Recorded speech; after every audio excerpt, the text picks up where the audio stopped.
Da dati in nostro possesso abbiamo rilevato che il cyberbullismo e il bullismo rappresentano veramente quasi una piaga dei nostri giorni, perché quasi uno studente su 3 ha subito atti di cyberbullismo o bullismo.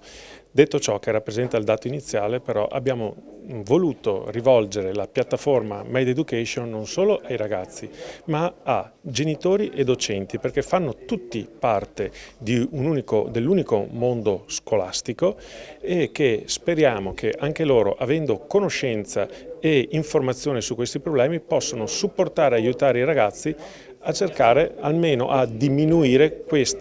questi due fenomeni che sono, ripeto, delle vere e proprie piaghe. La piattaforma che abbiamo denominato Made Education è all'interno del sito del Corecon Veneto e è accessibile in maniera molto semplice con un pulsantone, un tastone dedicato all'interno della home page del sito del Corecon Veneto e presenta 4 sottosezioni dedicate a 4 argomenti che secondo noi possono essere riassunti in questo modo: mi informo, mi formo, collaboro.